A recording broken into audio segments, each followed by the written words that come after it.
Okay, the Orange County Grand Jury wants you not to testify, but maybe to serve as a jury member. We want to welcome to our program Judge Sherry Pham and Michael Varengia. And thank you guys for you're a jury foreman, and we have our judge, Superior Court judge, oversees the grand jury. What is the grand jury all about? What do they do? All right, the grand jury in Orange County is, we have one of the very few grand jury that serves two functions. One is the civil functions where they investigate local governmental agencies like the county government, city government, special districts or school districts. They serve in the watchdog function where they make sure that public funds are spent efficiently, government is run efficiently and without any errors or misconduct. And in that sense, they're very, very important in the sense that they can improve government, how it runs. Their second function is the criminal function, where they hear the criminal indictments. The district attorney's office, when they feel that there is a probable cause to believe that an individual or a group of individuals has committed a serious felony crime, they can bring that case to the grand jury and present the case and see if the grand jury finds enough evidence to hold that person or group of people over to be tried and answer for those charges. And so in that sense, the grand jury is extremely important, not only to the government in Orange County, but also to the justice system. Okay. Now, Michael, you didn't get a notice like jury service in the mail. You actually volunteered for this. Yes, sir. And we'll get to the application deadline that's coming up in January in a minute. But what's it like? Why did you decide I want to serve as an Orange County grand juror? This is actually my third time on the grand jury. Really? This is my first time as a four-person, so it's like being a brand new juror because the responsibilities are a little bit different than your regular grand jury members. I like to say you're kind of herding cats, keeping everybody on the same path. And as the judge explained, it's primarily a civil function. And the official definition is the public's watchdog over the affairs of government. And again, like Judge Pham said, it's primarily with Orange County government, the actual government, county government itself. So whatever county government encloses, those are the things that are usually investigations into. And it could be if there's major problems that have come out publicly, or the 6 standing committees will decide where they want to do their investigations at. Right.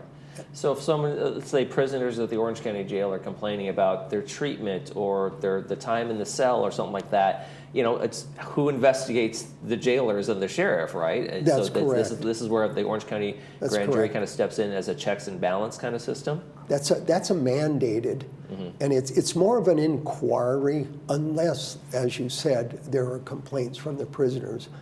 But the Criminal Justice Committee has to go through the main jails and take a look, see how they're operating. Are they clean? Are services there, mental health services, whatever the prisoners need.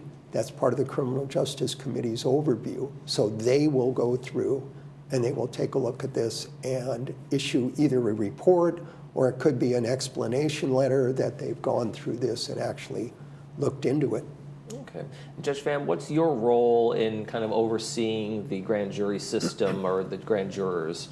I serve as I assist the grand jury whenever they have any general questions. I'm not permitted to offer any legal advice or answer any legal questions. Okay. In their civil functions, if they have any legal questions, they have county counsel to advise them.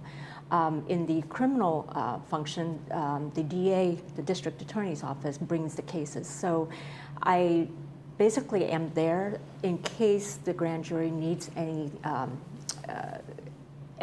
facility issues addressed, like broken elevators, or power outages, or if they have any issues with one of their members. Okay. So Mike here, Mr. Varengia, would come to me and bring that issue so that I can advise as to what steps to take next. Okay, But makes sense. Yeah.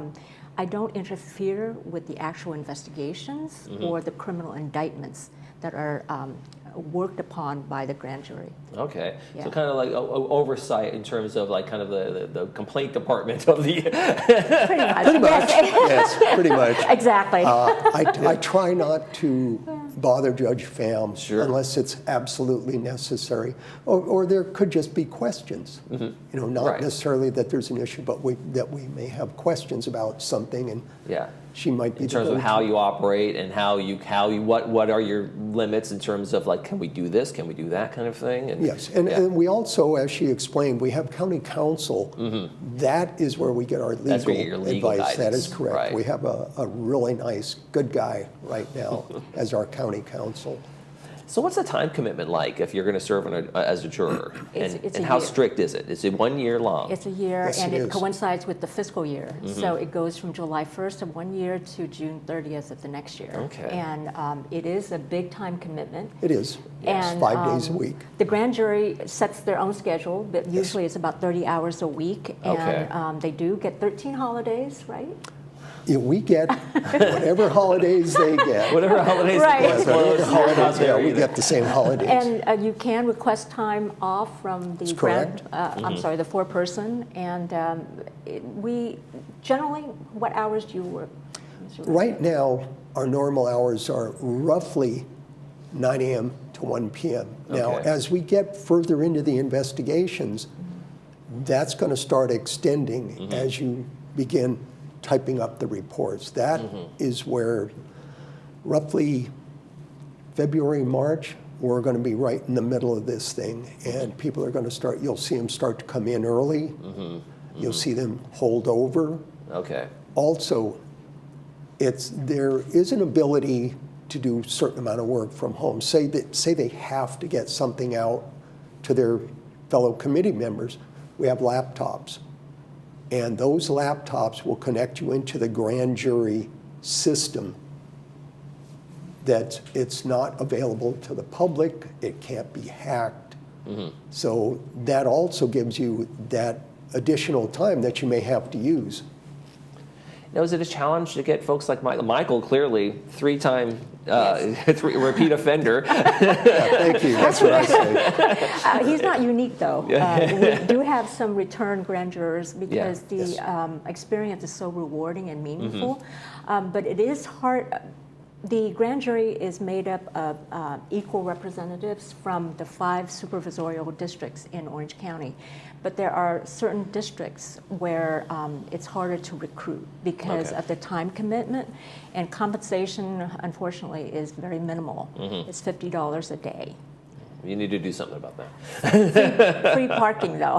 Free parking, well, there you go. And it's parking. Under the courthouse, in the basement, under the where the courthouse, judges park. Oh, We have wow, a okay. reserved parking There you space go. under the courthouse, VIP And you have- section. Yes, exactly. down with the judges. So, Michael, have clearly special it's key card. been a very rewarding experience for you, right? It really has been. You know, I was still working part-time. I was a reserve police officer for 30 years. So even during that time, I was still working the streets on the weekends, and I was coming into the grand jury during the week. So it was extremely interesting for me, and it keeps this going. It really does. Right. It gives your brain something to grab onto, to be interested in. And for me, you know, I'm going to be 74 at the end of the month. So it keeps me going. It gives me something interesting to do. And it's a community function. You're assisting the county Right. and the residents there. Well, there's a timeline, and I know the deadline's coming up for recruitment. For January 12th is the application deadline, right? And I think we have a little bit of a screen of grab of all the time commitments and everything like that. So it's a big list of things that are going on. But time now is to act, right? Correct. Yes. In terms of getting that information and making the application and getting that. And then you're sworn in July, and then you're serving until the next June 30th. June kind of 30th, thing. correct. Okay. That sounds like an amazing. So, what's the experience been like for you overseeing the grand jury, and how important role they play? It's been great. Prior to my current role, I was the criminal supervising judge, where I was the actual judge to whom the grand jury would present the criminal indictments. And so I've had close contact with the grand jury for the last almost 4 years. And so it's a very rewarding and meaningful experience for me, because to see how the grand jury works and how dedicated they are. People like Mr. Varengia, they really take their roles very seriously, because we need individuals like Mr. Varengia and people who want to serve on the grand jury, because to basically keep our government honest, Yes. Yeah, so to speak. it shines a spotlight, right? Right, It's that- and to make sure our community and our streets are safe. Okay. Yeah. We have a phone number and a website. We want to make sure we put it on the screen one more time, www.ocgrandjury.org, and the phone number as well. Michael and Judge Pham, thank you very much for joining us Well, today. thank you Thank for you so having much. us here. Thank you. All right, when we come back, we're going to take a look at the Monday movie. Stay with us. Mama used to